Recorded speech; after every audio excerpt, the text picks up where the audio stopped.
बिस्मिल्लाहिर्रहमानिर्रहीम। अस्सलाम वालेकुम वरहमतुल्लाहि वबरकातुहू। मलिक चंद अवान आपके साथ हाज़िर खिदमत है जी।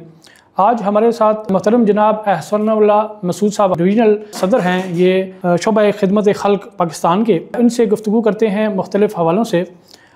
खिदमत कमेटी जो है ये आपको हर उस जगह नज़र आएगी जहाँ पे इस वक्त पाकिस्तान मुसीबत में होगा, चाहे वो बशाम का एरिया हो, चाहे वो पेशावर हो, चाहे वो फ्लड का कोई भी एरिया हो, चाहे वो KPK का हो, पंजाब का हो, कराची का हो, पूरे पाकिस्तान में जहाँ कहीं भी पाकिस्तानी मुश्किल में होते हैं ये उनके साथ खड़े होते हैं।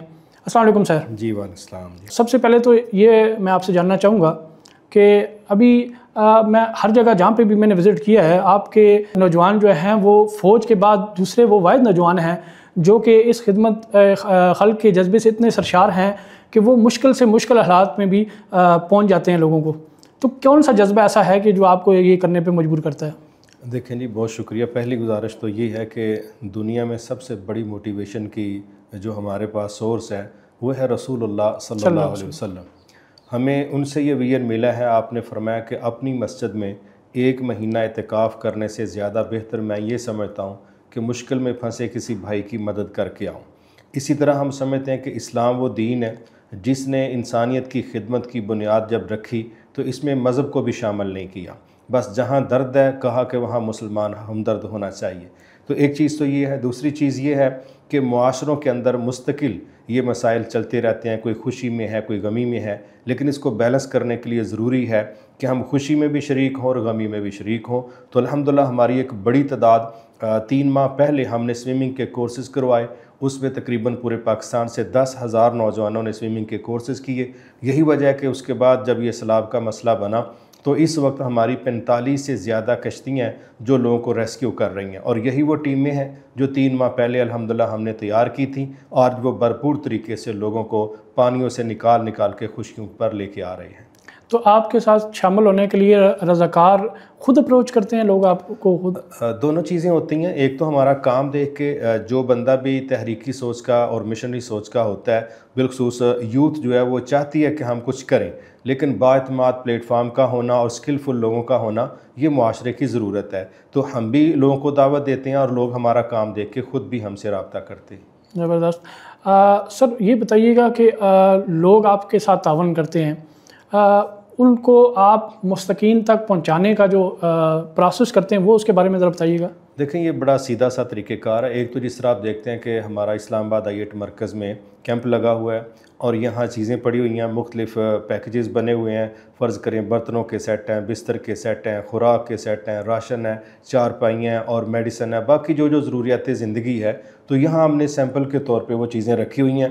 तो जिन लोगों ने उन लोगों की मदद करना होती है वो यहाँ तशरीफ़ लाते हैं और वो अपना सामान लेके आते हैं, और हमारी उनको यही दावत होती है कि हमारी टीमें जो इस वक्त से पहले इलाकों में पहुँच चुकी हैं वो वहाँ पर सर्वे कर रही हैं, कहाँ मेडिसिन की ज़रूरत है, कहाँ बिस्तर की, कहाँ कैश की ज़रूरत है और किस जगह उन लोगों को ज़िंदगी की दूसरी ज़रूरत चाहिए। तो हमारी सर्वे करने वाली टीमें एडवांस जाके वो तैयारी करती हैं, फिर डोनर के सामने हम वो ज़रूरियात रखते हैं तो वो लोग खुद जाके अपनी चीज़ों को तकसीम करते हैं। वाकई मैंने ख़ुद भी आपके साथ किया हुआ है काम, और वाकई बहुत एक मुनज़्ज़म किस्म का आपका सिस्टम है, इसीलिए शायद लोग आप पे एतमाद भी करते हैं। सर मुझे ये बताइएगा कि जिस तरह अभी पंजाब में बहुत ज़्यादा जो, क्योंकि इंडिया ने पानी छोड़ा हुआ है तो अभी इतना मतलब मुतासरा इलाके, काफ़ी मुतासरा इलाके हैं, तो उन इलाकों में आप लोग क्या काम कर रहे हैं? अभी क्या अहम ज़रूरियात है जो लोग आपके साथ मज़ीद भी अभी हेल्प करें, और क्या चीज़ आप कर भी रहे हैं वहाँ पे?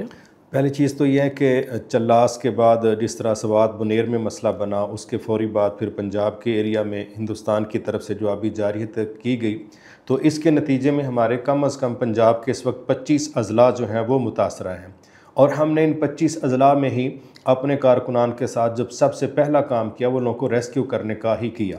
अगरचे अभी भी कई इलाकों के अंदर पानी खड़ा है, लेकिन जिस तरह नारवाल सियालकोट की तरफ से सैलाब शुरू हुआ, वज़ीराबाद गुजरात की तरफ से शुरू हुआ, तो अब ये पानी बहता बहता आगे जा रहा है, तो अगले इलाके जो हैं वो मुतासर हो रहे हैं। बिल्कुल स्टार्ट में मंडी बहाउद्दीन, वज़ीराबाद और इस तरह गुजरात, ये हमारे डिवीज़न के वो एरियाज़ थे जो शदीद डिस्टर्ब हुए, और फिर हम देखते हैं कि सियालकोट में बारिश हुई, गुजरात में 500 मिलीमीटर से ज़्यादा बारिश हुई। तो तो इन बारिशों ने शहर का जो अंदरूनी माहौल था वो शदीद डिस्टर्ब किया।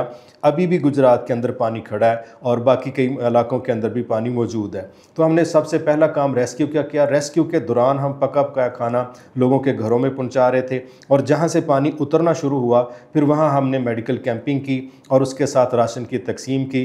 और उसके साथ साथ हमारी इस वक्त ये कोशिश है कि जिनके मकानात का नुकसान हुआ है जिस तरह स्वात के अंदर भी यहाँ पर भी, तो हम उन लोगों को रोज़गार का माहौल भी दे रहे हैं और मकानात की तमीर का जो प्रोग्राम है वो भी हमने इंशाल्लाह लॉन्च किया है। तो उम्मीद है कि ये तीनों काम जो है वो स्टेप बाय स्टेप इंशाल्लाह हुए और बाकी भी इंशाल्लाह हो जाएंगे। सर ये बताइएगा कि वैसे तो जब कोई मुसीबत आती है और शुरू में उसको हाईलाइट भी इतना किया जाता है, मीडिया पे भी काफ़ी दिखाया जाता है, तो उस वक्त तो वक्ती तौर पे लोगों के जज्बात होते हैं, उसके हेल्प भी आपके साथ हो रही होती है। जो आपने कहा कि रिहेबिलिटेशन का जो अमल होता है जब कि आपकी वो मुसीबत काफ़ी हद तक हो चुकी है लेकिन जो मुतासर लोग होते हैं उनको अपने पाँव पे वापस खड़ा करने के लिए जो आप अमल करते हैं, तो तब आप लोगों से किस तरह मतलब उनको इस तरफ मोटिवेट करते हैं? देखें, उसमें भी वही चीज़ है, इलाके तो डोनर विज़िट करके आ चुका होता है, वो अपनी आंखों से देख चुका होता है कि लोगों के मसाइल और ज़रूरियात क्या हैं। तो ये चूँकि थोड़े बड़े प्रोजेक्ट होते हैं, कास्टली होते हैं, तो वो लोग जो संजीदा होते हैं और वो समझते हैं कि अमलन बड़ा काम ये नहीं है कि हम एक महीने का राशन दे के तो हम समझे काम मुकम्मल हो गया। वो लोग जो डायरेक्ट अपने मकान की छत से निकल के आसमान की छत के नीचे आए हैं, तो उनका कर्ब और दुख जो लोग फील करते हैं वो फिर मुस्तकिल साथ खड़े रहते हैं और उन्हीं के ज़रिए फिर हम मुस्तकबिल में ये प्लान करके चलाते हैं। अच्छा, सोशल मीडिया पे भी आपने देखा होगा, वैसे भी कहा जाता है, तो इन सैलाब का जो अमल जो ये है इंडिया की जरियत है, तो कैसे इसको रोकना चाहिए या क्या अमल करना चाहिए गवर्नमेंट को, क्या अमल करना चाहिए आम आवाम को, तो आप इस सिलसिले में क्या कहेंगे? इसमें बुनियादी तौर पे तो दो काम हैं जी, दोनों मैं समझता हूँ पाकिस्तानी हुकूमत की ज़िम्मेदारी बनती है बेसिकली।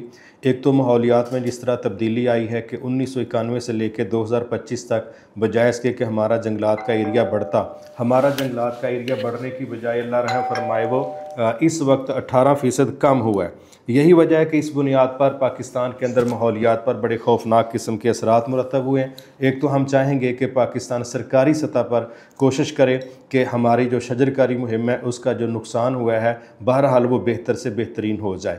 दूसरी परेशानी हमें ये है कि इस वक्त पाकिस्तान के अंदर जो हमारा कह लीजिए कि वो रकबा जंगलात पे जो मुहित होना चाहिए था वो 25 से 30% होना चाहिए था, पाकिस्तान का 4.7% है। उसमें से भी कमी आ गया, तो एक शऊर देना ज़रूरी है और जंगलात का माहौल बनाना ज़रूरी है। दूसरा बहुत बड़ा मसला यह है कि हिंदुस्तान के वज़ीर आज़म ने दो टोक ये बात की थी कि हम ऐसा माहौल बनाएंगे कि पाकिस्तानी लोग बूंद बूंद को तरसेंगे।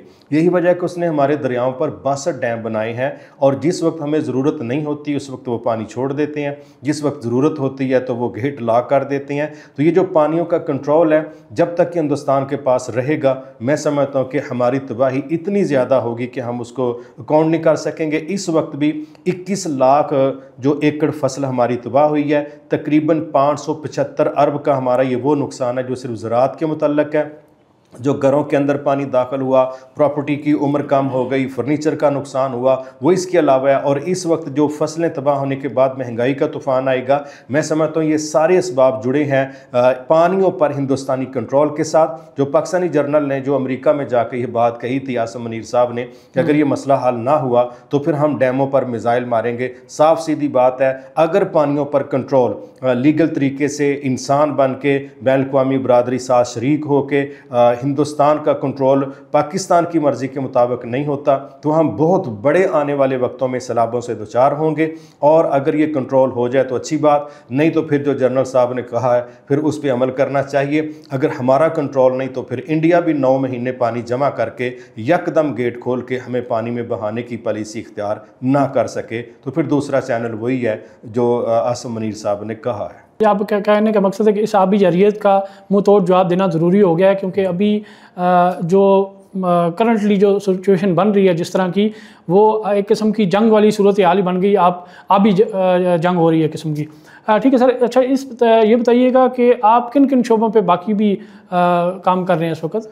इस वक्त बुनियादी तौर पे तो हम यही चीज़ देख रहे हैं, जिस तरह के अभी पानी थोड़ा अगले इलाकों में चला गया है, तो वहाँ पर भी जिस तरह जलालपुर, कबीरवाला और इस तरह बहावलपुर और बाकी एरियाज़ में कसूर, गंडापुर साइड देखते हैं, तो ये सारे इलाके वो हैं कि जहाँ पर पानी इस वक्त चल भी रहा है, खड़ा भी है। और अल्लाह ताला रहम फरमाए, इन इलाकों में तो पहला मरहला रेस्क्यू का जिस तरह पीछे किया गया, रेस्क्यू के बाद दूसरा काम वही था कि जिस तरह सिटी एरिया में पानी ज़्यादा होने की वजह से ना गैस, ना बिजली, ना पानी, तो इन लोगों को भी कोशिश की गई कि ये खुराक मुहैया की जाए। तीसरा मरहला जो था वो ये था कि हम इन लोगों को ऐसे शक्ल में राशन दे दें कि वो लोग आराम के साथ महीना 2 महीना अपना सर्वाइव कर सकें। उसके बाद जहाँ से पानी उतरा, फिर मैंने बताया कि मेडिकली उन लोगों की सपोर्ट है, क्योंकि जहाँ सैलाब आके चले जाते हैं वहाँ वबाएँ फैल जाती हैं, तो उनकी मदद करना। और आखिरी मरहले के अंदर यही हो सकता है कि जिसमें हम उन लोगों का जो नुकसान हुआ है उनको बहाल करने के लिए और अपना किरदार अदा करें। हमने यहाँ तक भी कोशिश की कि जानवरों तक का चारा जो इंसानों की तरह बहुत ज़्यादा मुश्किलात का बायस बना हुआ है, तो वो चारा भी हम जगह जगह जमा करके ज़िम्मेदारों को पहुँचा रहे हैं। ज़बरदस्त जी।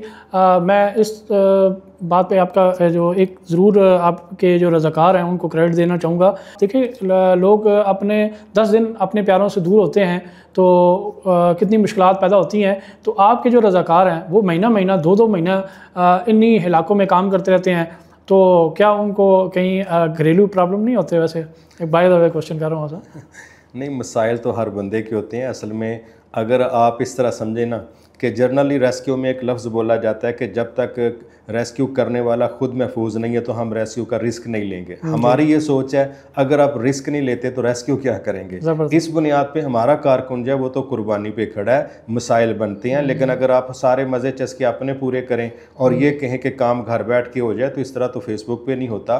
तो फील्ड वर्क जो है प्रैक्टिकली वो कुर्बानियाँ आराम की, नींद की, अपनों से जुदाई की देनी पड़ती हैं, हमारे कारकुन देते हैं। यही वजह है कि आज बेहक वक्त गिलगित बल्तिस्तान, सवात और पंजाब के 25 अजला में ये कह लें कि हर जगह अल्हम्दुलिल्लाह हमारी टीमें मौजूद हैं और जो ज़रूरियात का काम है अल्लाह की तौफीक से वो सारे शोबों में काम कर रहे हैं।